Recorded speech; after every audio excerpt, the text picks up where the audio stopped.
El día martes habíamos compartido al respecto de la muerte de Saúl, dando paso a la simiente o al linaje de la casa de David.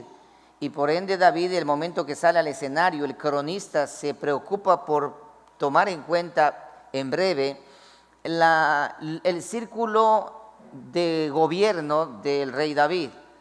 Y ahí observamos nosotros el día martes al respecto de los valientes de David. Tenía 30 valientes que eran valientes y luego tenían 3 de esos 30 que compartimos. Pero el ejército de David estaba conformado por grupos de 30 y cada 30 tenía un líder. Había un grupo de 30 que eran los más valientes de todos y de esos 30 más valientes tenían 3 que eran los que estaban más cercanos al rey David. Pero ahora en el capítulo 12 vamos a mirar ya en sí el ejército total. Y aquí vamos a encontrar 5 divisiones de personajes que este capítulo 12 lo divide. Y cada personaje, cada grupo del ejército de David tiene características únicas que nos van a dar lecciones a nosotros. Empecemos entonces por el primer grupo, dice así. El ejército de David, dice, estos son los que vinieron a David en Siglag. Está haciendo la narrativa en tiempo pasado. En Siglag, estando él aún encerrado por causa de Saúl, hijo de Cis, y eran de los valientes que le ayudaron en la guerra. ¿Se acuerdan de Siglag? Una ciudad filistea. Era una ciudad que era parte de la nación de los filisteos. Y cuando Saúl perseguía a David, David tuvo que irse allá a esconderse. ¿Recuerdan ustedes del rey Aquís? ¿Sí se acuerdan del rey Aquís? Donde cuando le encontraron a David, le trajeron frente al rey Aquís y el rey Aquís observó y él estaba, y dice que él se hacía como si fuera loco. Dejó crecerse la barba y empezó a babear para que no le mataran. ¿Se acuerdan? ¿O ya se olvidaron ya? Ok, entonces el rey Aquís... Y el rey Aquís, después de haber visto lo que hizo, el que hizo le entregó Siglag para que ahí viviera en Siglag. Y ahí vivió en Siglag mucho tiempo. Cuando las noticias salieron de Filistea, que allá en Siglag, parte de Filistea, estaba viviendo David, el guerrero que mató a Goliat, los soldados y personas que admiraban a David, Dios movió el corazón de estas personas, de esos guerreros, y ellos cruzaron inclusive de Israel mismo, de allá de Israel, cruzaron y se fueron allá y se colocaron a las órdenes de David, allá en Siglag, y fueron a vivir allá en Siglag, acompañando a David. Dios moviendo el corazón de hombres feroces y valientes para que guarden y cuiden la simiente que es Cristo Jesús, que de hecho eso es lo que estamos hablando.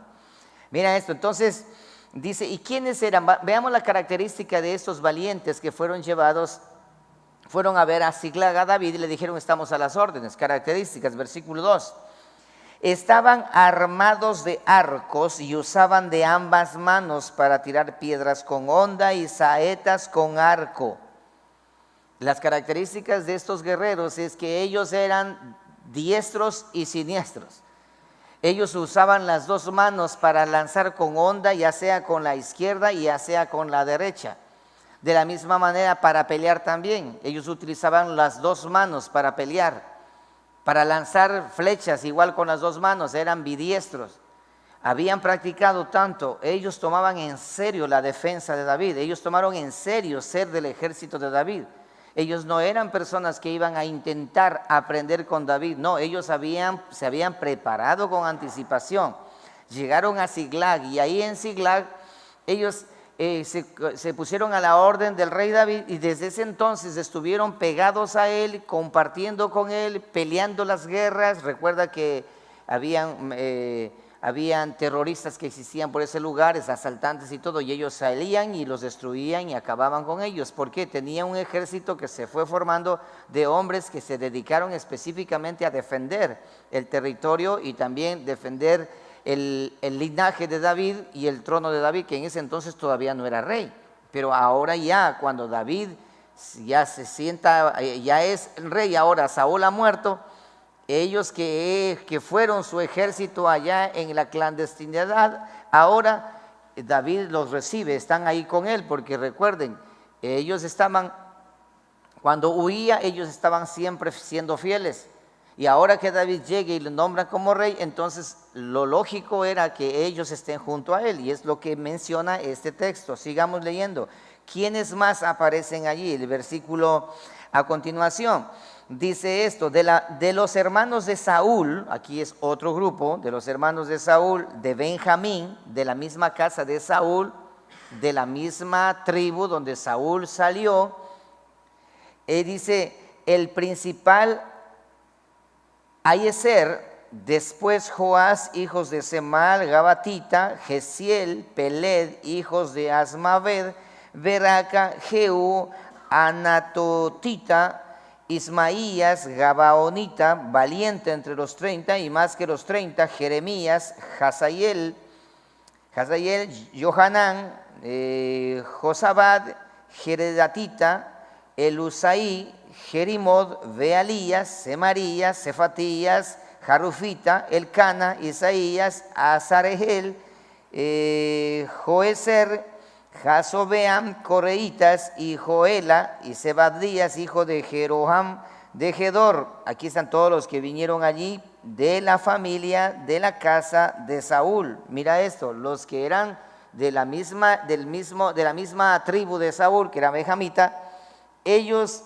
se dejaron abandonando a Saúl y fueron donde David a Siglag. Fueron allá, se pusieron a las órdenes y dijeron: nosotros queremos defenderte a ti. Es verdad que nuestro hermano que es Saúl, él es el rey, pero él está haciendo cosas incorrectas. Nosotros miramos que tú estás haciendo lo correcto y por eso queremos estar de tu lado, con anticipación. Ahora, hay otro tercer grupo, el versículo 8, dice: también los de Gad huyeron y fueron a David, al lugar fuerte en el desierto, hombres de guerra, muy valientes para pelear, diestros con escudos y pavés. Sus rostros eran como rostros de leones y eran ligeros como la gacela sobre las montañas. Noten esto, para que el Espíritu Santo haya inspirado al escritor de Crónicas, y para que coloque ahí en Crónicas la historia y los detalles de quiénes eran estos personajes, verdaderamente debe ser algo importante. Las características: rostros como de leones y muy veloces como la gacela. ¿Qué significa eso? Rostros como de leones. Recuerda que el león es el rey de la selva. El león tiene una característica de él: cuando se enfrenta a morir, vida o muerte. Ellos tenían esas características, y veloces como la gacela. No estaban ellos esperando a ver si es que hay la oportunidad. Ellos creaban la oportunidad. Recuerden lo que hablamos el día martes, que David suspiró diciendo que quisiera tomar agua de allá del pozo. ¿Y qué hicieron ellos? Se fueron y trajeron el agua de manera inmediata. Entonces, características: eran guerreros feroces, no eran aprendices. Dios levantó, despertó hombres valientes, hombres de guerra, para que estén a la par con el rey David, guardando las simientes desde ese entonces. ¿Por qué? Porque recuerden esto: desde el principio, Satanás sabía lo que Dios dijo, que la simiente iba a venir y aplastar la cabeza de la serpiente. Desde el principio intentó por todo lugar tratar de acabar con la simiente. ¿Tú crees que Dios, de por gusto, Dios eligió 12 tribus? No, eligió 12 tribus para que en medio de esas 12 tribus esté la tribu por donde va a venir la simiente. Entonces Satanás no sabe para dónde agarrar, cuál es, solo Dios conoce. Y así es como nosotros miramos en el transcurso de todo el camino. ¿Tú crees que de por gusto las 10 tribus fueron esparcidas y solamente 2, ni siquiera 1, sino 2 fueron las que se quedaron allí, Judá y Benjamín? No, todo tiene un porqué y un para qué. Sigamos. Entonces tenemos allí a estos personajes, versículo 9. Ezer el primero, Obadías el segundo, Eliab el tercero, y así sucesivamente los empiezan a contar. Más abajo el versículo 15, estos pasaron el Jordán en el mes primero, escucharán, cuando se había desbordado por todas sus riberas, e hicieron huir a todos los de los valles al oriente y al poniente. ¿Por qué razón menciona esto? Características de estos de Gad, de estos guerreros que son muy fuertes y que tienen rostros como rostros de leones y también como pies de gacela. ¿Cuál es la característica? Dice esto, que el Jordán en el tiempo del invierno se desbordaba el Jordán. En otras palabras, el Jordán crecía en gran manera y se hacía bien ancho el espacio y también muy profundo. Y hubo una ocasión de que ellos llegaron y se encontraron con el Jordán todo bien crecido, y ¿qué crees que hicieron? Cruzaron, cargaron sus arcos allá, la espada y amarraron a su cuerpo, y ahora sí nadando cruzaron al otro lado.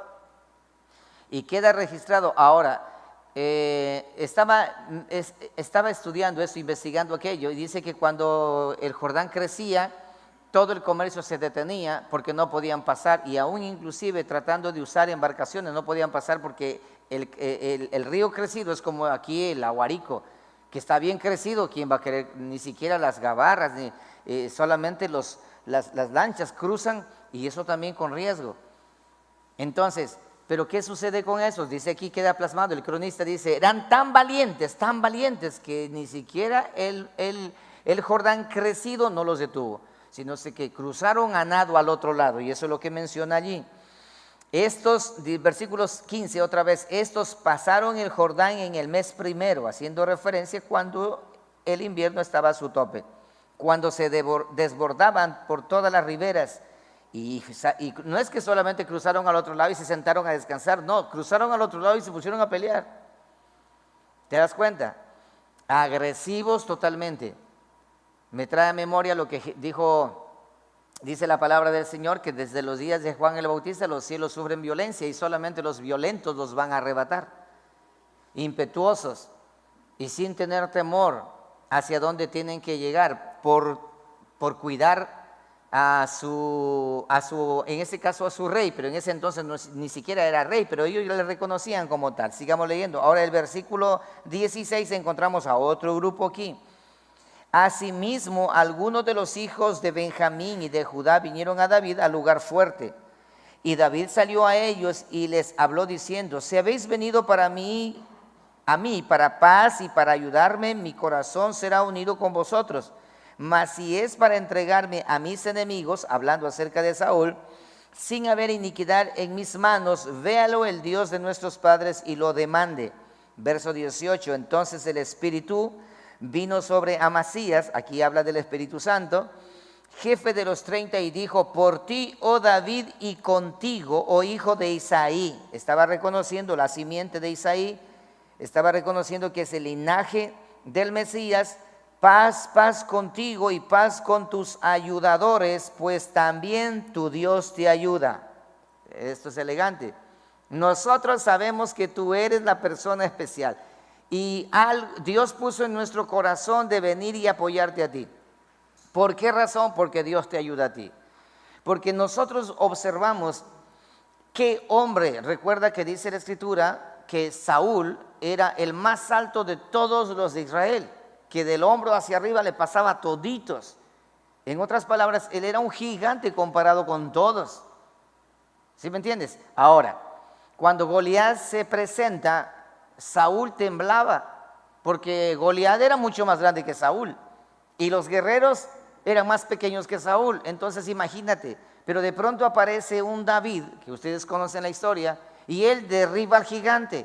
Entonces, ¿qué pasó? Todos observaron que eso no era una obra de una habilidad de un muchacho, sino que Dios estaba con él, porque David mencionó las palabras más claras que nada. ¿Qué dijo David? Tú vienes contra mí al gigante, tú vienes contra mí con espada y jabalina, mas yo vengo contra ti en el nombre del ejército de Israel al cual tú has desafiado. Así que aquí hay un grave problema, y fue que derribó al gigante y todos observaron aquello. Y estos jóvenes que ven aquí dicen, no, Dios está contigo, no hay lugar a duda, tú eres la persona indicada, tú eres la persona que Dios escogió, y por algo escogió, tú eres nuestro rey. Sigamos leyendo más adelante. Dice esto, y David los recibió y los puso entre los capitanes de la tropa. Ok, hasta aquí tenemos 4 grupos ya que vienen a ponerse a la orden de ¿quién? De el rey David. Versículo 19. No es que en ese momento están poniéndose a la orden, ojo, sino antes de que sea nombrado rey en Israel. Todavía no, está contando la historia del cronista, lo que sucedió. Versículo 19, aquí está otro grupo. También se pasaron a David algunos de Manasés, cuando vino con los filisteos a la batalla contra Saúl, pero David no les ayudó porque los jefes de los filisteos había habido consejo, lo despidieron diciendo: con peligro de nuestras cabezas se pasará a su señor Saúl. Si recuerdan esa historia, que iba a ir a pelear contra Israel acompañando al rey Aquís. Pero los otros dijeron: no, este es un hebreo y cuando estemos allá, él se va a poner del lado de allá y nos va a acabar a nosotros, mejor que se regrese a la casa. Versículo 20, así que viniendo él a Siclag, se pasaron a él los de Manasés, Adnas, Josabel, Jedayel, Micael, Josabad, Eliú, Siletaí, príncipes de millares de los de Manasés.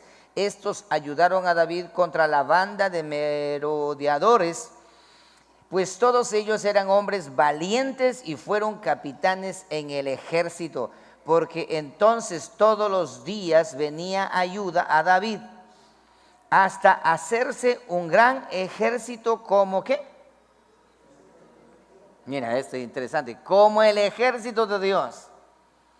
El cronista cuenta la historia. Verás que todavía David no ha sido sentado en el trono. Saúl muere, ahora están el pueblo, Dios está organizando todo. Pero como Saúl ya tenía su ejército antes de ir a ser rey, ya tenía su ejército. ¿Cuáles? Estos que estamos leyendo. Y el cronista dice, tenía un gran ejército de hombres valientes, escogidos, hombres que estaban dispuestos a morir por su rey. Hombres que estaban dispuestos a morir por su rey. Si nosotros traemos esto a alusión ahora ya conociendo el rastro del Mesías, David dentro de los lomos de David, ahí se encontraba el Mesías. Ahora el Mesías como nuestro rey. Las características de los hombres, la característica de sus seguidores deben ser como estos que están aquí. Dispuestos a morir, dispuestos a pasar, dispuestos a hacer lo que sea por defender a su rey, la fe que nosotros profesamos. Recuerden ustedes lo que ocurría en el tiempo de la primera iglesia, que empezó, o sea, la iglesia temprana, cuando recién comenzó, cuando recién inició. ¿Me pueden pasar una servilleta, por favor? Tenga la bondad. Cuando recién inició la iglesia temprana, ¿qué pasó? Aquellos que fueron muertos ahí en el circo romano, ¿se acuerdan? En el circo romano, fueron ahí muertos en el circo romano, aquellos que fueron quemados en la hoguera, aquellos que fueron lanzados a los leones, aquellos, etcétera, etcétera, etcétera, etcétera. ¿Por qué razón ellos no negaron la fe? Porque ellos verdaderamente conocieron lo que significa ser valientes, así como los valientes de David, de la misma manera también los valientes de Jesucristo nuestro Señor. Presta aquí. ¿Y no me van a dar agua hoy día o qué? ¿Ah? No, estos hermanos están enojados conmigo. Bueno, entonces miren, así de esa manera, lo mismo hoy. ¿Cuántos valientes existen? Mira esto. Hoy por hoy se escucha y dice los valientes del Señor, las guerreras del Señor, los guerreros del Señor, los del ejército celestial, y que son hombres y mujeres que solamente gritan en la iglesia, grito de júbilo, y ahí está, grito de guerra, y ahí está, salto para Cristo, y una cantidad de tonterías que se han inventado hoy. Eso no significa ser guerreros del Señor. ¿Qué características tienen los guerreros del Señor? Lo que acabamos de mirar, esas mismas características. Ir hasta dar la muerte, hasta dar la vida. Hasta dar la vida, ¿por quién? Por nuestro Señor, por nuestro Rey, como ellos. No les importaba absolutamente nada. Y en la historia más adelante vamos a mirar cómo ellos se enfrentan, cómo pelean las guerras, cómo pelean las batallas de una forma impresionante. Sigamos leyendo entonces. Antes de eso, déjame ver. Dice que es un ejército grande, ¿no es cierto? Como un ejército de Dios. Vete conmigo a Salmo 110 para que te des cuenta algo bastante interesante. Salmo 110. Salmo 110 dice así. Hay un título ahí, dice: Jehová da dominio al rey. ¿A cuál rey le está dando dominio? A David. Está hablando acerca de David, Salmo de David. Jehová da dominio al rey, hablando del rey David. Pero aquí menciona a la simiente de David, que es Cristo Jesús. Lee conmigo verso 1. Jehová dijo a mi Señor: siéntate a mi diestra. David está diciendo: Jehová dijo a mi Señor: siéntate a mi diestra hasta que ponga a tus enemigos por estrado de tus pies. Este es un salmo mesiánico. Versículo 2, y aquí nota esto: Jehová enviará desde Sión la vara de tu poder, domina en medio de tus enemigos. Tu pueblo se te ofrecerá voluntariamente en el día de tu poder, en la hermosura de la santidad. Lo que pasó con el rey David. Todos esos guerreros voluntariamente se ofrecieron. ¿Voluntariamente se ofrecieron para qué? Para que el rey David tenga un ejército. Presta aquí. Presta aquí. No, eso no quiero. Llévense nomás. Ahora, desde el seno de la aurora tienes tú el rocío de tu juventud. Juró Jehová y no se arrepentirá. Tú eres sacerdote para siempre según el orden de Melquisedec. Está hablando de Jesucristo aquí. Lo mismo que pasó con David. Es para que tengan referencia. Es un salmo davídico, pero es un salmo mesiánico. Haciendo referencia, ustedes por esa razón, ustedes van a observar en el libro de Salmos, con esta enseñanza que estoy dando, siguiendo el rastro del Mesías, la primera y la segunda parte, y ahora al respecto de lo que David hace, todos los salmos que ustedes van a leer, esos salmos, ustedes van a ir entendiendo, porque cuando David dice, o habla, o menciona, está hablando en segunda persona, como el Mesías. Ejemplo, el Salmo 22, que habla, David habla, es un salmo mesiánico. ¿Qué habla? ¿Qué cosa? La muerte que iba a sufrir. Y así sucesivamente. En los salmos usted ve a David hablando de manera extraña. No, él está hablando, la simiente que es Cristo está hablando por boca de David. Bueno, volvamos nuevamente al texto donde nos encontramos. Versículo 23 dice: y este es el número de los principales que estaban listos para la guerra. Y vinieron a David en Hebrón. ¿Para qué vinieron? ¿Qué dice allí?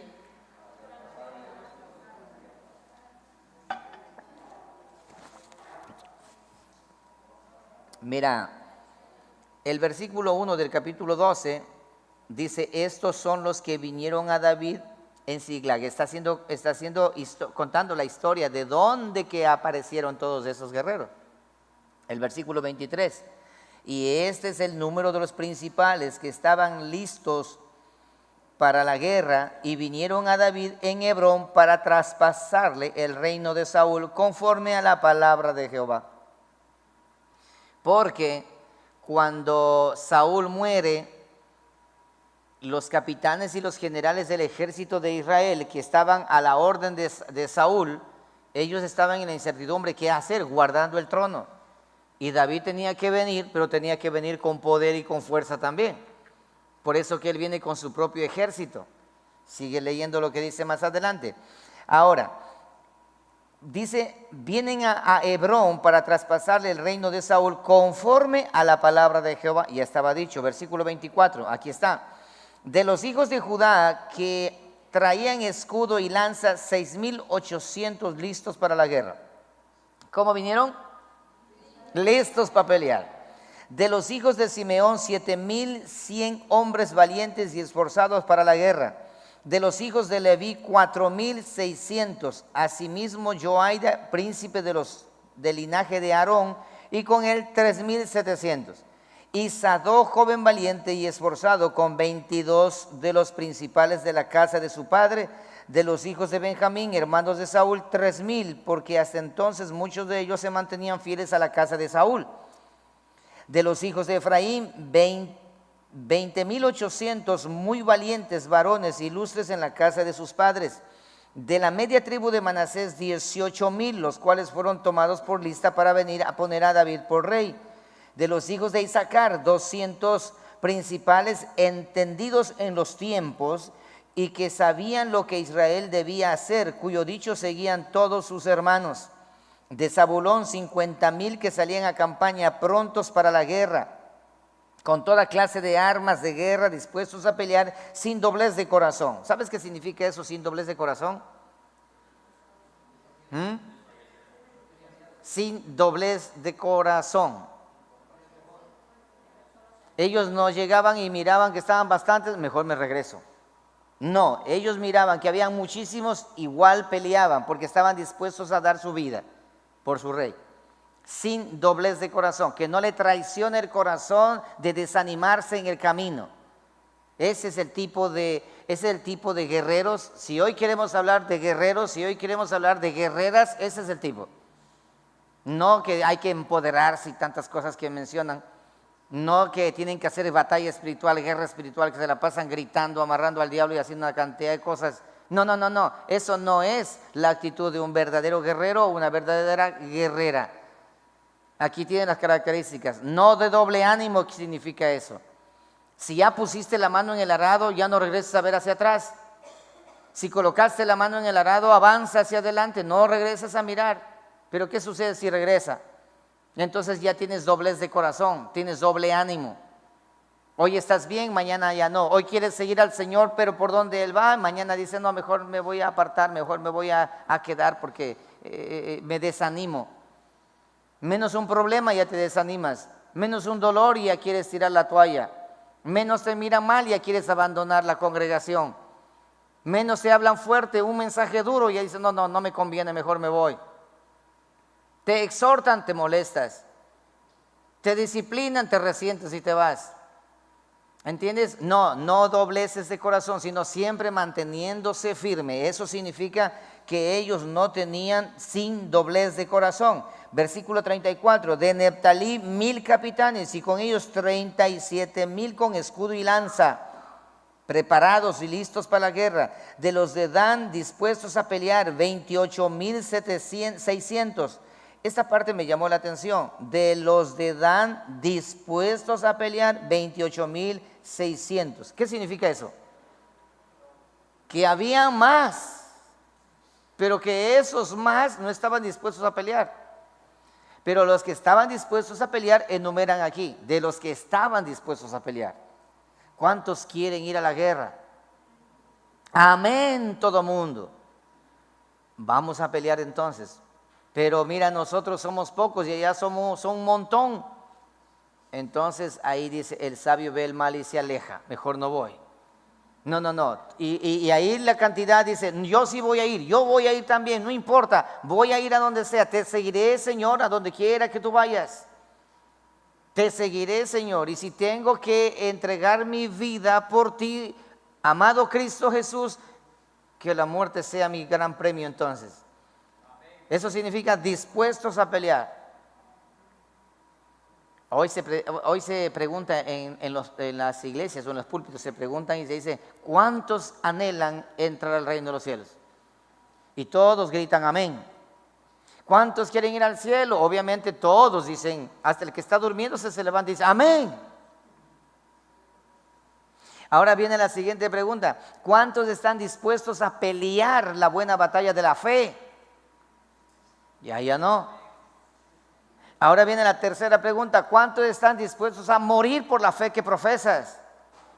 Hay solamente ya 3, ¿sí te das cuenta?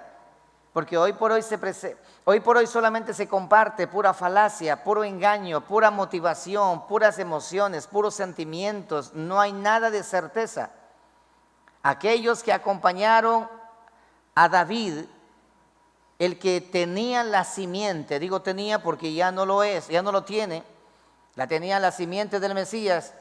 Todos los que se acercaron al rey David, eran hombres de verdad, hombres de guerra, dispuestos a morir, dispuestos a pelear.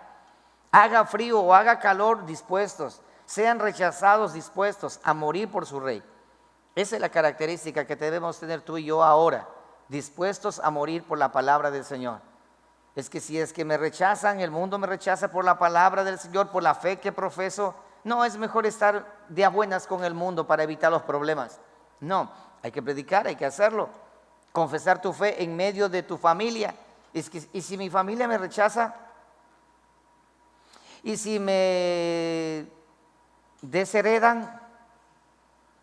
No, mejor yo voy a quedarme callado y no voy a decir nada, y si es que para que no me deshereden. Ya cuando reciba la herencia, entonces ahí confieso yo, no importa porque ya tengo asegurado. ¿Esa es la conducta? No, eso se llama doble ánimo. La característica de los verdaderos hombres y mujeres de Dios es esto: nada de guerra espiritual, mantente solamente, como dijo el apóstol Pablo, he peleado ¿qué? La buena batalla, he acabado ¿qué? Mi carrera, he hecho todo.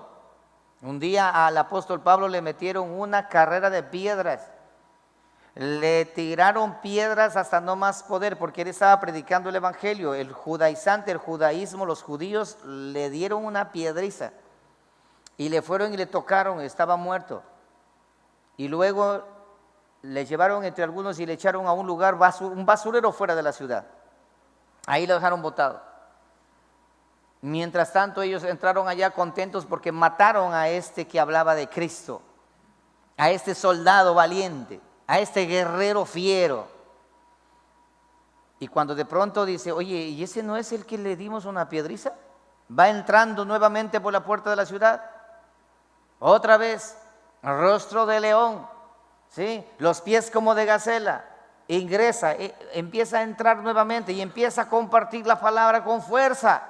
Y aquellos que le dieron piedras se asustaron y huyeron porque dijeron, este volvió a la vida. Es un muerto que viene regresando. Y dice la palabra que permitieron que predique la palabra. A eso hace referencia hombres valientes, hombres de guerra. No que anden dando vueltas en la ciudad de madrugada o haciendo marchas para Jesús. No que estén ahí ungiendo con aceite, gritando y atando al diablo y dicen, soy guerrera y soy guerrero. No, no se trata de eso. No se trata de bla, bla, bla. Se trata de acciones, se trata de vida. Se trata de ser puntual, ser claro en la fe que profesas.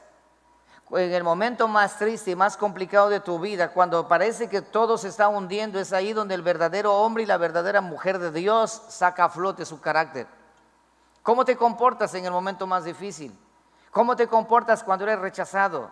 ¿Cómo te comportas cuando eres criticado? ¿Cómo te comportas cuando te han calumniado? ¿Cómo te comportas cuando han hablado mal de ti? No siendo verdad, han dicho cosas que no son. ¿O cómo te comportas cuando te llaman la atención? Porque en realidad necesitas que te llamen la atención y te llaman la atención. ¿Cuál es tu reacción? ¿Eres como rostro de león? ¿Ah? ¿O no? ¿Entiendes? Esa es la actitud, lo que nosotros podemos observar. Sigamos leyendo ahora. Bueno, aquí estamos. Dice, ¿dónde nos quedamos? Ah, sí, aquí estamos. Ok, dice, ¿dónde estamos?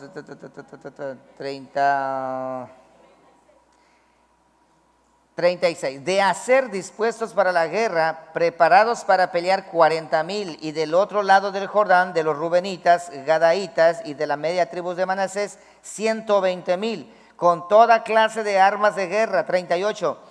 Todos estos hombres de guerra dispuestos para guerrear, mira esta palabra, dispuestos para guerrear, vinieron con corazón perfecto a Hebrón para poner a David por rey sobre todo Israel. Asimismo, todos los demás de Israel estaban de un mismo ánimo para poner a David por rey. Y estuvieron allí con David 3 días comiendo y bebiendo, porque sus hermanos habían preparado para ellos. También los que les eran vecinos hasta Isaacar y Zabulón y Neftalí trajeron víveres en asnos, camellos, mulos y bueyes, provisión de harina, tortas de higos, pasas, vino y aceite, y bueyes y ovejas en abundancia, porque en Israel había alegría. ¿Por qué había alegría? Porque tenían un rey, y ese rey sí representaba, no como Saúl, que no representaba. En total fueron 340,000 hombres que vinieron acompañando a David para ponerle como rey en Hebrón, para coronarlo como rey. Obviamente que ahí estaban también el ejército de Saúl, pero con tremenda cantidad. Y verdaderamente que esos hombres tenían una fama impresionante en todo Israel. Y todo el ejército que estaba allí, los que eran los hombres de guerra que tenía Saúl, ¿qué hicieron? Se sumaron también a esa fuerza y a ese poder. Y así de esa manera David es coronado como rey. Es coronado como rey. 7 años había pasado de la muerte de Saúl para que sea coronado David como rey sentado en el trono. Ahora Dios coloca un rey. Recuerda que Saúl era un rey colocado por el pueblo. Ahora Dios coloca su rey. Ese es el rey que Dios estableció, y ahí adentro de ese rey está la simiente que es Cristo. Y ese trono, desde ese día hasta el día de hoy y por toda la eternidad, el trono queda completamente asegurado y ese trono no ha sido destruido. Porque la simiente que es Cristo Jesús, Él reina y reina sobre todos, y tú y yo somos ¿sus qué? ¿Ah? Tú y yo somos ¿qué? Tú y yo somos sus guerreros, tú y yo somos sus súbditos, tú y yo somos los habitantes de ese reino. Jesucristo dijo, mi reino no es de este siglo, no, mi reino es de la eternidad de los cielos. Ustedes están aquí en el mundo, pero ustedes no son, ustedes pertenecen a mi reino. ¿Se dan cuenta? El mismo Cristo. Bien, ya David es rey ahora. Ahora déjame mostrarte brevemente en el tiempo que me resta el capítulo 13, que es el capítulo que hoy quería compartir con ustedes. David propone trasladar el arca a Jerusalén. Mira esto. Desde Moisés hasta el rey David, 400 años cruzaron, más de 400 años. Desde Moisés hasta David. Eso quiere decir que el arca tenía 400 años y más de existencia. Pero había pasado un problema bien serio. Había sucedido un problema bien serio. Desde que el reino de Saúl, antes de Saúl ser rey, el arca del pacto se encontraba fuera del tabernáculo. No estaba en Jerusalén, en el tabernáculo, no estaba en el lugar, en el tabernáculo de reunión no se encontraba. Estaba por otro lado. ¿Por qué? Porque los filisteos tomaron el arca en el momento de la guerra, Israel perdió y los filisteos tomaron el arca y se fueron llevando. Y ustedes saben que allá les vino una peste de ratones y de tumores y una cantidad de cosas, y los filisteos tuvieron que mandar devolviendo el arca. Y se quedó por 20 años, se quedó en un lugar, que vamos a mirar ya mismo, se quedó en un lugar por 20 años el arca allí. Y Saúl entra al trono. ¿Y tú crees que Saúl hizo algo por traer el arca? No, él no hizo nada, no le importaba. Y ya vas a ver por qué razón a él no le importaba. No trajo el arca. Y el arca pasó más de 60 años fuera del tabernáculo. ¿Y qué pasó en esa ausencia del arca? ¿Qué sucedió? ¿Qué pasó? El pueblo de Israel perdió completamente su norte. Y leamos por favor, vamos ahí. Dice versículo 1 del capítulo 13. Entonces David tomó consejo con los capitanes de millares y de centenas y con todos los jefes, y dijo David a toda la asamblea de Israel: si os parece bien, si es la voluntad de Jehová nuestro Dios, enviaremos a todas partes por nuestros hermanos que han quedado en todas las tierras de Israel, y por los sacerdotes y levitas que están con ellos en sus ciudades y ejidos, para que se reúnan con nosotros y traigamos el arca de nuestro Dios a nosotros. Porque desde el tiempo de Saúl no hemos hecho caso de ella. Y dijo toda la asamblea que se hiciese así, porque la cosa parecía bien a todo el pueblo. Aquí hay mucho que explicar, pero déjame hacerlo brevemente.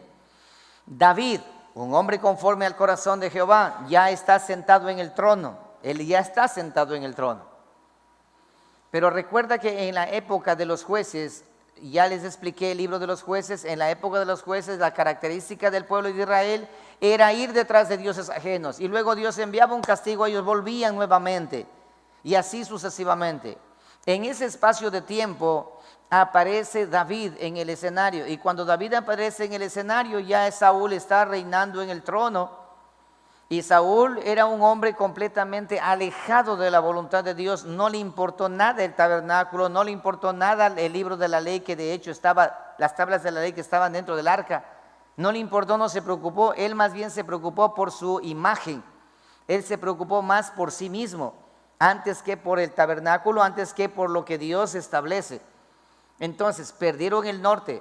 Date cuenta que dice David se sienta en el trono y empieza a llamar a los levitas, a los sacerdotes, porque no estaban. Había una ausencia total. Empieza a llamar. Y ahora, pero aquí hay un detalle. David dice que tomó consejo con los capitanes y todos los del ejército, los fieros estos que acabamos de ver nosotros, toma consejo con ellos. Y se reúne, dice, a ver, cuerpo de consejeros, ¿qué opinan ustedes? Tengo este sentir de traer el arca de Jehová. Y todos están de acuerdo. Dice, me parece muy bien, me parece muy bien. Pero ¿sabes cuál fue el error de David aquí? ¿Por qué razón David fracasa? Porque desde el principio empezó mal. Él hizo lo mismo que hizo ¿quién? Saúl. Trató de llegar a un acuerdo con el pueblo. Y todo el pueblo dijo, me parece bien. Al pueblo le parecía bien. A David le pareció bien, a los cercanos y capitanes le pareció bien. Ya que Saúl no hizo eso, pues me parece muy bien que nosotros hagamos. Parece bien, pero no estaba bien. Porque ¿qué es lo que David debía haber hecho? Consultar a Jehová primeramente y luego él revisar la escritura, porque él no había revisado la escritura. Ahora escucha esto. No había quien le diga a David, asesores religiosos que David tenía, nadie le hizo caer en cuenta el error que estaba cometiendo. Pero ¿por qué razón Dios permitió que cometiera ese error? Para que nosotros ahora entendamos de que David, el hombre conforme al corazón de Jehová, no es David la pieza clave allí, sino la simiente de la casa de Isaí, que es Jesucristo. Para que nosotros no observemos a David como el perfecto. Siempre he pensado, ¿por qué razón David, el hombre conforme al corazón de Jehová? ¿Y por qué razón pecó?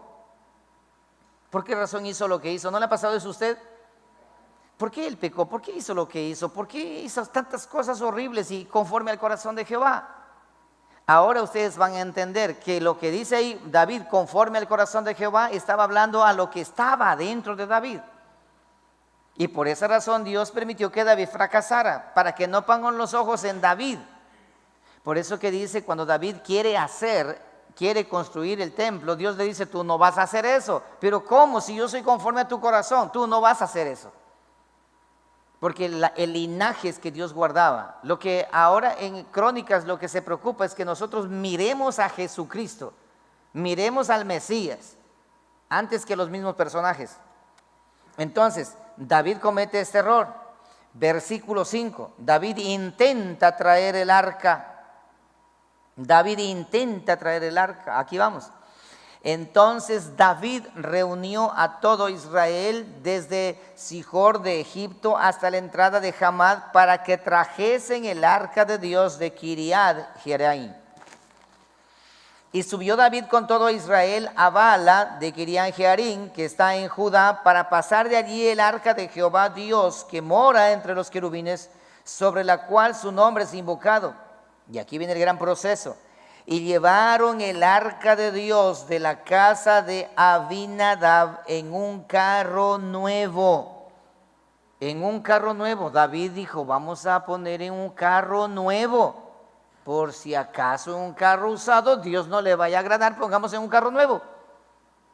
Buen sentimiento y buena intención. Recuerda que las buenas intenciones no significa que es verdad.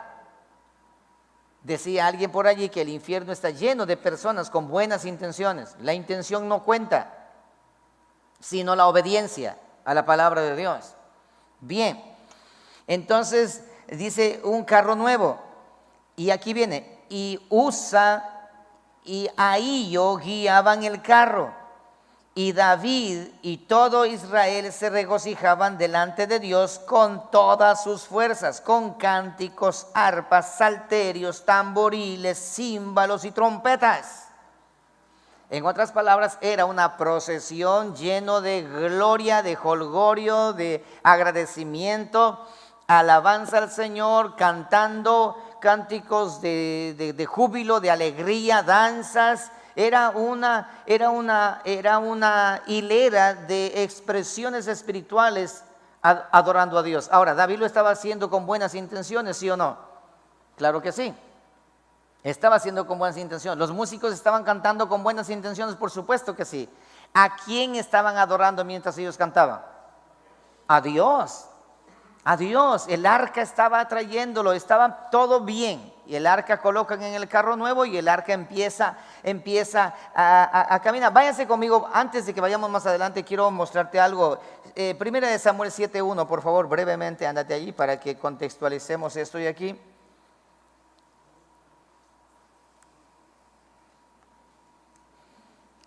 7:1 dice así: vinieron los de Kiriat Jearim y llevaron el arca de Jehová y la pusieron en casa de Abinadab.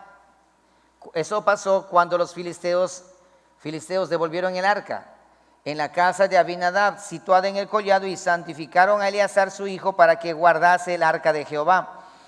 Desde el día que llegó el arca a Kiriat Jearim pasaron muchos días. ¿Cuántos días? 20 años.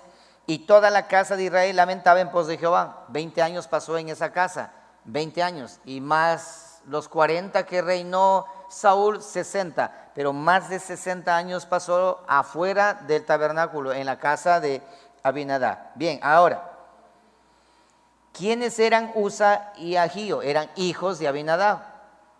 Dice ahí, Usa y Ahío guiaban el carro, llevaban manejando el carro.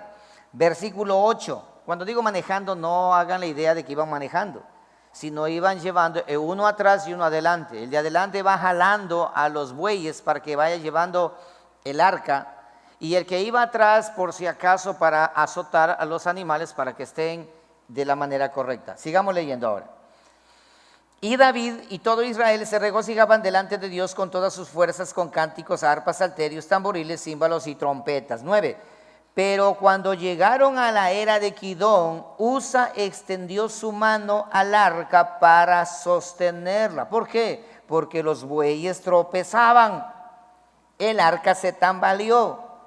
Y Usa, al ver que el arca va a caerse del carro, con buenas intenciones fue y ayudó a soportar para que no se cayese. Buenas intenciones. Pero mira lo que sucedió. El versículo a continuación. Y el furor, versículo 10. Y el furor de Jehová se encendió contra Usa y lo hirió porque había extendido su mano al arca y murió allí delante de Dios. Ahora mira lo que dice el verso 11. Y David tuvo pesar porque Jehová había quebrantado a Usa, por lo que llamó a aquel lugar Perez Usa hasta el día de hoy. Significa el quebrantamiento de Usa. Hasta el día de hoy.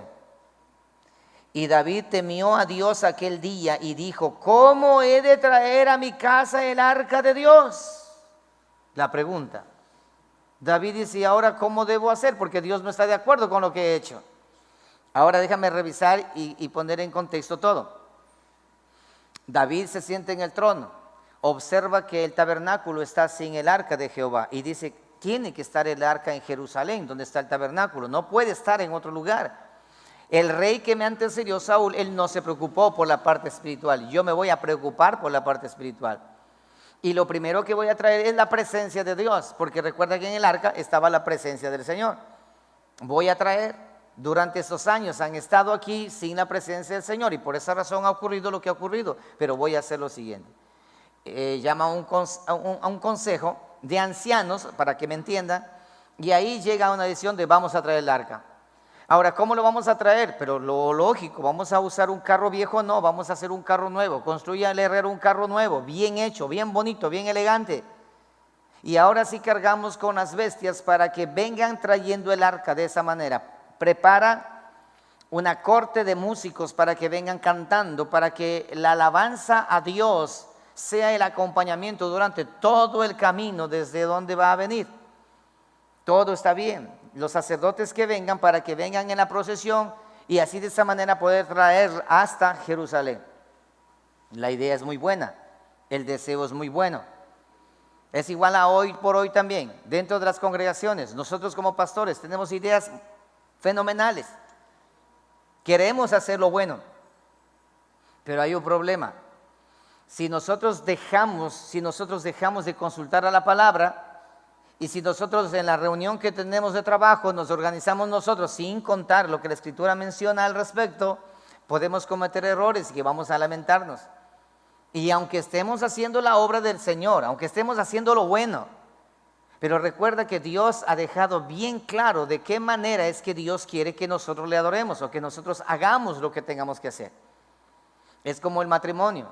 El matrimonio tiene problemas, ¿por qué? Porque nosotros pensamos, el esposo piensa que de esa manera está bien haciendo lo que está haciendo. Por otro lado, la esposa piensa que así lo que hace está bien haciendo lo que está haciendo. Y los hijos piensan que de esa manera honran a su padre y honran a su madre de esa forma. Pero no es como tú crees o lo que piensas o lo que te aconseja Julano o te aconseja el pastor o te aconseja quien quiera que te aconseje. No es así, sino es como la palabra de Dios dice. Recuerda, Dios ha dejado su palabra y la palabra de Dios está establecida y son reglas muy claras que tú y yo tenemos que seguir, hacer caso a lo que dice la palabra, más no lo que yo pienso, porque muchas personas dicen, es verdad, la Biblia dice así, pero yo creo que debería ser de esta manera. Y otra de las cosas, por años yo he estado haciendo así y no me ha pasado nada. Ese no es una forma de medir si haces o no haces la voluntad del Señor. No. Entonces, aquí tenemos a David, va a hacer todo lo que va a hacer, el carro está listo, cargan el arca en el carro, colocan allí y el arca empieza a venir. ¿Cuál fue el error de David entonces? Por eso que David dice, ¿y ahora cómo hago para llevar el arca? Porque él se da cuenta que no es correcto lo que hizo. Dice la palabra, mi pueblo perece por falta de conocimiento. David dijo, voy a hacer un carro nuevo. Y mejor para traerle un carro nuevo, quizás con filos de oro, no sé cómo lo hizo, pero hizo un carro nuevo para traer. Quizás David pensó, dijo, caramba, yo recuerdo en la historia, cuando los filisteos tomaron el arca, ellos para volver el arca a devolver, ellos hicieron un carro y colocaron en un carro y colocaron ahí ofrendas con tumores de oro y con ratones de oro y colocaron y enviaron y con 2 bueyes que vayan llevando el arca. Y así de esa manera transportaron el arca. Entonces David dijo, esa es la forma de hacer, pero yo voy a hacer algo mejor. Voy a hacerme un carro nuevo. Ahora, los filisteos colocaron ellos y subieron. ¿Y por qué razón ellos no murieron? Usa, que es el hijo de Abinadab, que estuvo cuidando 20 años el arca, y ahora toca el arca, ¿por qué razón muere? ¿Y por qué los filisteos no murieron? Esa era la pregunta que estaba haciéndose. Pero hay un detalle, la escritura es bien clara. Váyanse conmigo capítulo 25 del libro de Éxodo, por favor. ¿Por qué razón pasó lo que pasó?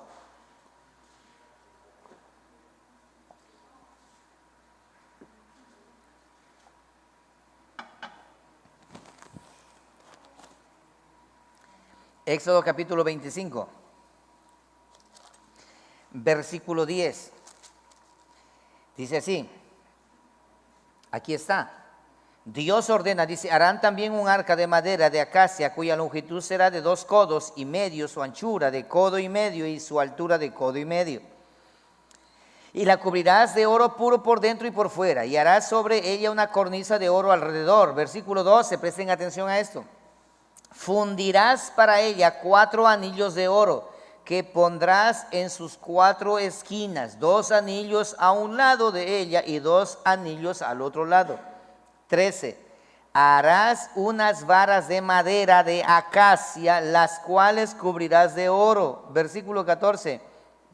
Y meterás las varas por los anillos a los lados del arca. ¿Para qué? Para llevar el arca con ellas. Las varas quedarán en los anillos del arca, no se quitarán de ellas. Y luego viene lo que tiene que poner dentro del arca. Obsérvame entonces acá. haz de cuenta que este es el arca. Mira esto, haz de cuenta que este es el arca. Y Dios dice lo siguiente, miren, al arca cuando lo construyan, coloquen anillos de este lado, anillos de este lado, 2 anillos de este lado y 2 anillos de este lado de acá. Hagan unas varas largas, cúbranle de oro y pasen por los anillos. ¿Para qué es esta vara? Para que venga acá, pongan en el hombro y otra persona acá pongan en el hombro y así muevan el arca de un lado a otro lado. No dijo que pongan en el carro, sino que el hombre tiene que cargar el arca. Y no que es que nosotros somos sofisticados, vamos a hacerlo diferente, vamos a ponerlo aquí. Si es que ahora existiera esta ley todavía y el arca estuviera todavía aquí con toda la tecnología que está, el arca vamos a llevarle de aquí a Quito, ¿para qué vamos a llevarle caminando, hombre? En avión. Te hago una pregunta, al momento de llevar el avión, ¿qué pasará con ese avión? Chao. No, pero es que Dios también tiene que entender, no, es que Dios dice, por algo dice, así tiene que ser. Y hay muchas cosas que nosotros no hacemos porque pensamos que eso es ridículo hacer, ya no hay que hacer. No, Dios ordena y te dice a ti, por ejemplo, ¿quieres venir detrás de mí? Niégate a ti mismo. Dice, no, pero no hacer tampoco todo de negarse. Dice, niégate, ¿qué es negar? Borrarte completamente, tu egocentrismo debe morir. Ejemplo, anhelas obispado, buena obra anhelas, pero es necesario que el hombre sea así, que sea esto, que sea aquello, que sea lo otro. No, pero tanta exageración no creo. Bueno, ahí tienes un problema. Ahí está la madera para que puedas cargar. Y así van a mover de un lado a otro lado. Ahora dices, yo me preguntaba, bueno, ¿por qué razón los filisteos, ellos pusieron un carro y caminaron y no murieron? ¿Por qué? ¿Ah? Porque ellos no sabían. Es la ignorancia. En cambio tú sabes. Cuando tu hijo hace algo y al no saber hace, dice, bueno, no lo sabías, pero ahora lo vas a saber. Pero ¿qué pasa si sabiendo lo hace? Entonces ahora sí te voy a castigar. Ahora, ¿qué pasa con David? ¿Sabía o no sabía? A ver, ¿qué pasa con David? ¿Sabía o no sabía? ¿Ah? A ver, pónganse de acuerdo. ¿Sabía o no sabía David esto que estamos leyendo ahorita? ¿Ah? No sabía.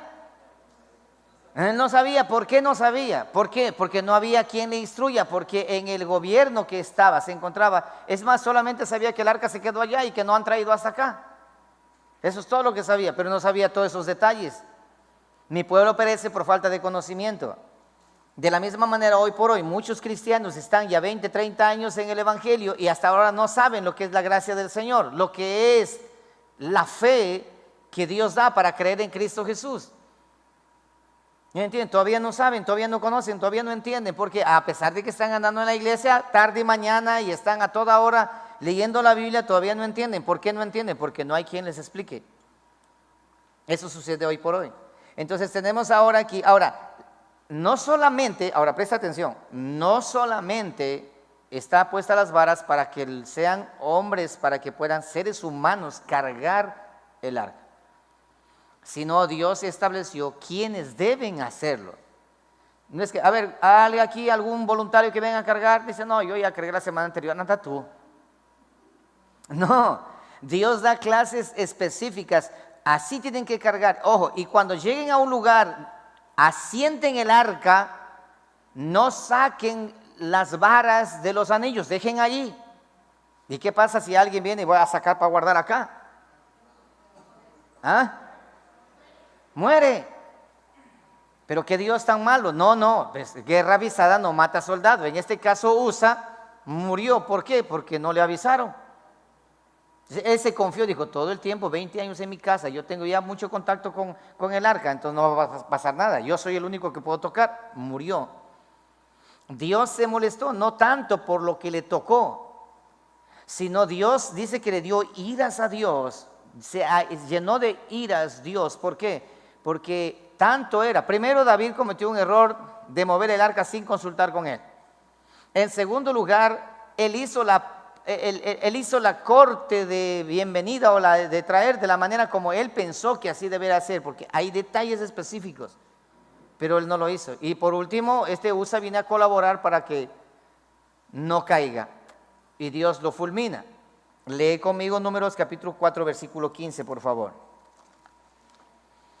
Números 4:15. Dice así. Aquí está Dios, capítulo 4, la tarea de los levitas.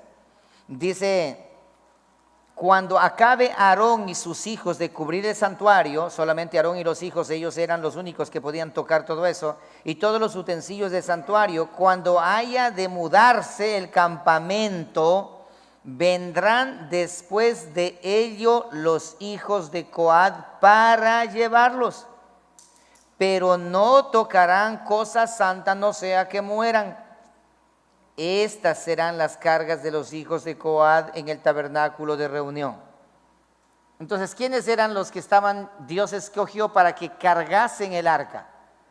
A los hijos de Coat. No era cualquiera. No, yo soy levita, no todo levita puede cargar.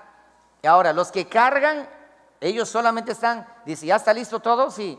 Ellos lo único que están autorizados es para levantar a la 1, a las 2 y a las 3. Y ahora sí, cargar. Para eso están autorizados cargar. Una vez que lleguen, dejen allí y no toquen nada. Porque si tocan, van a morir. Bien claro. Entonces, ¿qué fue lo que sucedió aquí? Violentaron la palabra del Señor. Recuerda esto. Tomar la presencia de Dios o tratar de manipular la presencia de Dios. Hoy por hoy se escucha de que la presencia de Dios está en tal parte y que tal apóstol o profeta va a llevar a otro lugar. Por ahí miré un ministerio que se llama Ministerio Portadores de la Gloria de Dios. O sea, a donde ellos van llevando la gloria de Dios. Y yo decía, qué raro, ¿cómo será que entienden esto? ¿Cómo será que comprenden? Haciendo referencia como en el tiempo de antes, pero no cualquiera podía hacer lo que podía hacer. Y hoy por hoy debemos tener muy en cuenta cuando compartimos la palabra, cuando nosotros damos testimonio, cuando hablamos de Cristo Jesús, cuando hacemos todo eso, debemos tener mucha reverencia al hacerlo. Mucha reverencia al hacerlo. Porque Dios conoce nuestros corazones y Él sabe muy bien. Entonces ahora David dice, y David temió en aquel día y dijo, ¿cómo he de traer a mi casa el arca de Dios? Esa es la pregunta que él hace, ¿cómo voy a traer? Ahora hay un detalle aquí que quiero también mostrarle. Usa significa fuerza. Y el otro hermano que es Ahío significa amistad. Entonces, ¿qué fue lo que hizo David? David trajo a Usa, que significa fuerza, y trajo a Ahío, que significa amistad. Él iba la fuerza delante y la amistad atrás. Esto es como cuando nosotros tratamos de poner parches en el evangelio, tratando de hacer, ejemplo, vamos a hacer una gincana de que quién canta más bonito, poderoso es el Señor. Vamos a hacer un concurso de música o vamos a hacer algo para llamar, para atraer de esa manera. Estamos utilizando la fuerza de Usa y estamos utilizando la amistad de Ahío. Vamos a hacer una fogata para que vengan acá. Vamos a hacer una comelona para que todos vengan. Y así de esa manera le predicamos el evangelio, usando herramientas que no son, usando estrategias que no deberían. ¿Sí me están comprendiendo? Eso también sucede hoy por hoy. Dice eso, vamos a ganar a los reggaetoneros y vamos a tener música cristiana de reggaetón. Y ahí tenemos una cantidad de Usas y una cantidad de Ahíos tratando de llevar la presencia del Señor por todo lugar y diciendo que todo es bueno porque para la gloria de Dios. Y hoy por hoy la discusión es la siguiente manera. Dice esto, ¿por qué razón están diciendo que no es de hacer si todos van a adorar a Dios? Todos están sirviendo a Dios, unos sirven de una manera, otros de otra manera, pero todos hacen para la misma obra de Dios. La pregunta, no es así, hay un patrón en la Escritura. ¿Qué dijo Jesucristo? Mi Padre anda buscando. ¿Qué anda buscando? Adoradores. Sí, hay muchos adoradores, pero hay características de los adoradores. ¿Que adoren qué? En espíritu y en verdad. Pero el grupo de música está cantando allí. Mira, ahí venía cantando el grupo de música. Salterios, con arpa y con todo, glorificando a Dios. José Carrasco, Oriana, vienen danzando, cantando y sintiendo la presencia de Dios allí. Y cuando de pronto Usa muere, ¿qué crees que pasó con todos los cantores? ¿Seguían cantando? No, por si acaso voy a morir. No se trata de ese avivamiento, no se trata de esa gloria, no se trata de que sentí la presencia. ¿Sentían o no sentían la presencia ellos? Claro que sí. Ellos estaban sintiendo la presencia que ellos estaban promoviendo. En el momento que Usa muere, ahí sí sintieron la presencia de verdad. Porque Dios se manifestó, pero no se manifestó para decir, bravo, lo hicieron muy bien. Sino que Dios se manifestó ¿para qué? Para corregir. ¿Y qué le estaba diciendo Dios a David allí y a todos los que se encontraban allí? Vayan a revisar mi palabra. Vayan a revisar lo que está escrito, mi voluntad. ¿Cuál es mi voluntad? ¿Esta es mi voluntad? Vayan a volver a mi voluntad. Vayan a revisar. Y David dice, ¿cómo haré para traer ahora?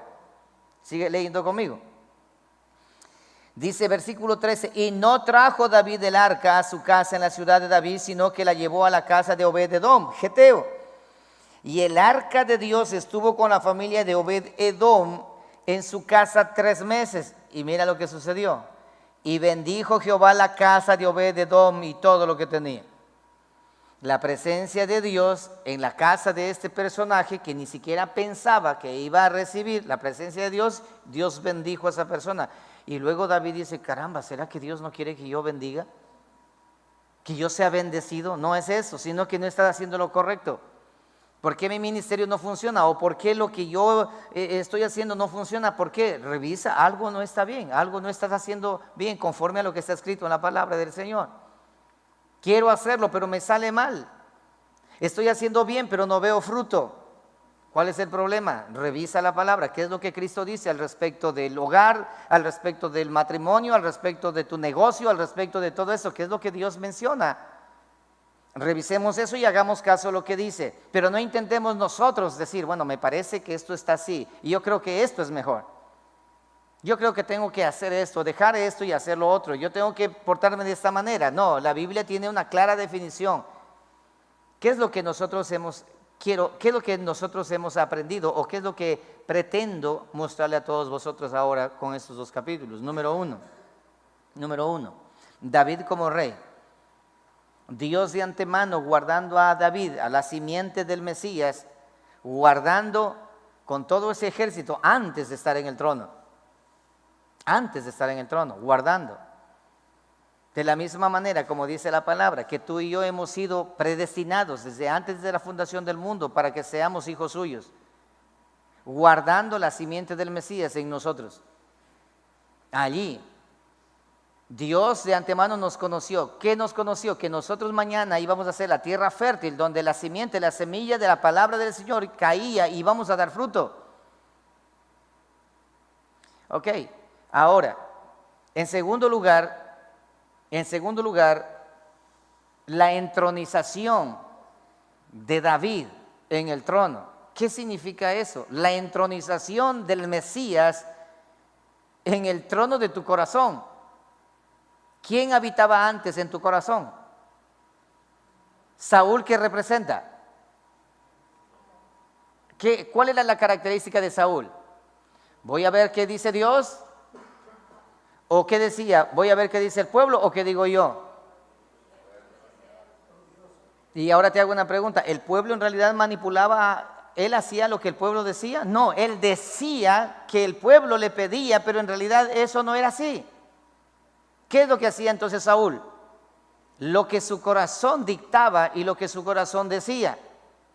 Entonces, Saúl representa el egocentrismo tuyo. Saúl representa tu ego, tu orgullo, ese yo interno tuyo, ese yo que hoy por hoy se escucha por todo lugar y yo decreto, yo establezco, yo confieso, yo. Saúl representa eso. Hasta que Saúl no sea destronado de allí, no vas a poder entronizar a Cristo. Y ese egocentrismo tuyo persigue a la simiente de Cristo. Se rebela contra la simiente de Cristo. Se rebela contra el Mesías. Ese egocentrismo tuyo. Sí, ahora no, otro día, porque ahora estoy ocupado. Es que mi trabajo, es que esto, es que aquello, es que lo otro. Una vez que Saúl muere, el egocentrismo, Cristo Jesús está diciendo en otras palabras, el que quiere venir detrás de mí, en otras palabras, el que quiere tenerme a mí como su rey, Quita de ese trono ¿a quién? A Saúl. Quita de ese trono a Saúl, niéguense a sí mismo, tomen su cruz y síganme entonces ahora. Todo aquel que quiere venir detrás de mí, todo aquel que quiere ser mi discípulo, quiere ser mío. La entronización de Cristo en nuestras vidas. ¿Cuál es el que gobierna tu corazón? ¿Es Saúl o es Cristo? ¿Es Saúl o es Cristo? David fue entronizado, llegó al trono y se quedó en el trono y ahí gobernó. De la misma forma en nuestras vidas también. Jesucristo debe estar en el trono de nuestro corazón. Él debe gobernar, entronizado. Recuerda lo que Pablo dijo, yo ya no vivo. ¿Qué estaba diciendo? Saúl ya ha sido derrotado. Ya no vivo yo, ya no vive Saúl, mas Cristo ahora vive en mí. Y lo que hago ahora en la carne, lo hago en la fe del Hijo de Dios. En otras palabras, Cristo en mí. Yo ya no existo, Saúl ya no, ya pasó a la historia. Cristo ahora está en el trono de nuestro corazón. Y yo hago la voluntad del que gobierna dentro de mí, que es Cristo Jesús. Entonces, para analizar nosotros, no sé si me están entendiendo o les envolví o les confundí, pero está demasiado claro, ok. Y en tercer lugar, cuando no conocemos la Escritura, cuando no tenemos el contexto de la palabra del Señor, el conocimiento de la lectura de la palabra del Señor, cuando no leemos la palabra, cuando no estudiamos la Escritura por nuestra propia cuenta, siempre vamos a intentar hacer ciertas cosas que aparentemente pareciera que es la voluntad de Dios. David estaba haciendo algo bueno. Más de 60 años el arca no había sido traído a Jerusalén. No estaba en el tabernáculo. Y él dice, eso es lo correcto, debe estar acá. ¿Por qué está lejos? En el corazón de Dios estaba que tenía que venir, pero tiene que venir de la manera correcta. El ministerio tiene que marchar de la manera correcta. El matrimonio debe marchar de la manera correcta. La iglesia debe marchar de la forma correcta. El púlpito debe marchar de la forma correcta. No puede ser solamente vamos a tener una reunión a ver qué dice la mayoría, lo que la mayoría diga, entonces eso vamos a hacer. No puede ser por consejos que van alejados de la Escritura. Por esa razón, todo consejo tiene que tener respaldo de la Escritura. Caso contrario, terminaremos haciendo como David hizo. Tenía buenas intenciones. El muchacho usa buenas intenciones, pero no hizo lo que está escrito. Entonces, la tercera lección para nuestras vidas es que debemos dejar de escuchar lo que dicen afuera o escuchar lo que dicen aquellos consejeros a nuestro alrededor y ir a la palabra, a la sola Escritura y consultar con la palabra cualquier acto de nuestra vida o cualquier conducta que nosotros pensemos que estamos haciendo bien. Debemos consultar a la palabra, porque caso contrario vamos a hacer y vamos a estar como David, decir, ¿y ahora cómo hago para hacer esto? En palabras nuestras, Señor, ¿por qué será que me pasa esto a mí?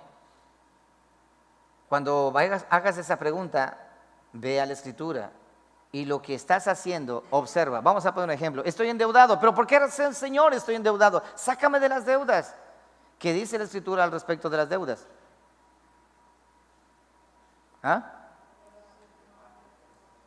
¿Qué dice la palabra al respecto de las deudas? ¿Qué dice la palabra? Mi mujer me abandonó, me dejó, se fue, Dios mío, ayúdame, haz que regrese. Vea la palabra, ¿qué hiciste de mal? Descuidaste de ella, le trataste mal. Hiciste cosas que no eras debido hacer con ella. Le decías a ella cada que te enojabas, lárgate que no te quiero ver, no me haces falta, me estorbas. Y luego que se va, y luego que la relación ha muerto como usa, así como David dice, ¿y ahora qué hago? ¿Cómo voy a hacer? No entiendo. Ve a la Escritura. Entonces tú también, en vez de estar llorando, pidiendo oración, pastor, ore para que mi mujer regrese, anda a la Escritura. ¿A mí qué hiciste mal? ¿Qué dice la palabra al respecto? Maridos, traten a sus esposas como a un vaso frágil. Maridos, amen a sus esposas, así como Cristo amó a su esposa, la iglesia, y hasta su vida entregó por ella. Cuando tu marido te abandone y te deje, ¿qué vas a hacer, mujer? Vas a llorar, decir, ay Dios mío, se me fue con otra. El pecado le ganó, el diablo me quitó. No, el diablo no. Revisa la escritura, ¿qué hiciste? ¿Qué dice la palabra del Señor? A la mujer, mujeres, sujétense a sus esposos. ¿Qué dice la palabra del Señor a las mujeres? Mujeres, compórtense como deben de ser a la estatura de la Escritura para que sus esposos no cristianos conozcan a Cristo por su conducta. ¿Te das cuenta? Está en la palabra. ¿Qué pasó con David? ¿Por qué razón hizo lo que hizo? Porque no revisó. Si él hubiese dicho, hey sacerdotes, traigan la ley, miremos a ver cómo dice la Biblia para mover el arca, no hubiese pasado por lo que pasó. Hay que hacer de esa manera. Hay que venir caminando, pero es bastante, es lejos, está muy lejos, son kilómetros que hay que cargar.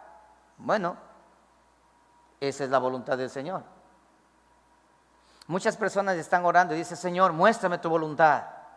Van a endeudarse, ejemplo, van a sacar un préstamo al banco, qué sé yo, a todo lado, van a sacar un préstamo y luego van a orar, Señor, por favor, muéstrame tu voluntad.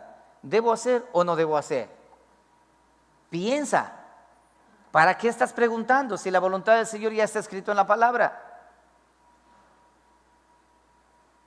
¿Sí me están entendiendo o no me están entendiendo? Esas son las lecciones, mis amados hermanos, que nosotros encontramos en estos dos capítulos. Señor, ¿será que debo hacer esto o no será que debo hacer esto?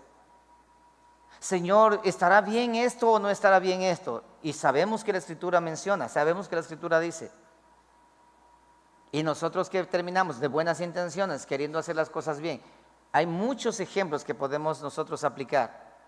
Pero esta es la enseñanza que nosotros recibimos. Ahora, recuerda, estamos siguiendo, aquí tenemos a David, ese hombre conforme al corazón de Jehová, el portador de la simiente del Mesías, cometiendo errores. Pero él cometió errores. ¿Sabes para qué? Para quitar los ojos de David. Así como Moisés cometió errores también para quitar los ojos de Moisés, porque Moisés no era la persona al cual debemos tomar como ejemplo, sino a la simiente del Mesías, que estuvo siempre allí trabajando. Y ahora David comete errores, pero ahí está la simiente del Mesías. Y va a continuar la simiente del Mesías. Recuerda esto, Dios es experto para esconder en harapos joyas preciosas.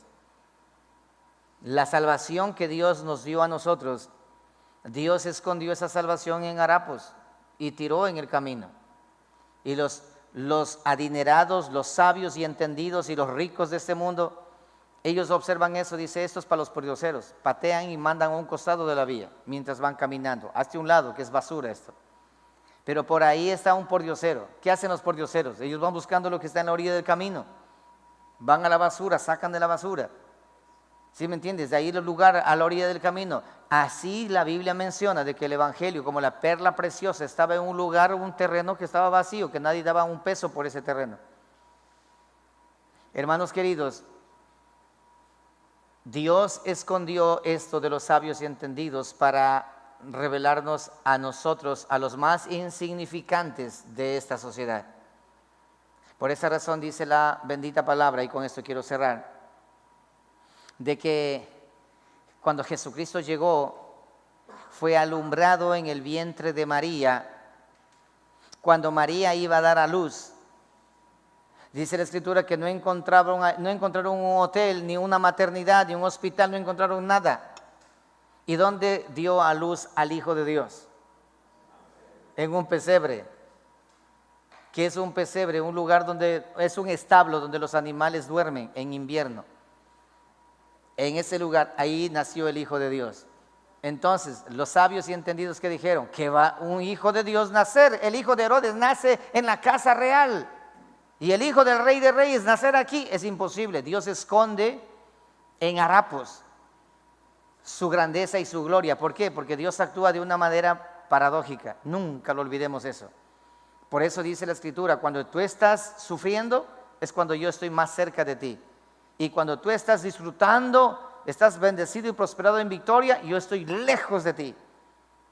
Es al contrario, donde tú sientes, recuerda, mira aquí, había cantores, ¿Quién vive? Cristo, a su nombre, gloria. Grito de júbilo, grito de guerra. Y todos dicen, ahí está la presencia del Señor. Dios no estaba allí. ¿En qué momento notaron la presencia de Dios? Cuando mató a Usa, cuando Usa murió. Ahí sí dijeron, ahora aquí está Dios. ¿Te das cuenta?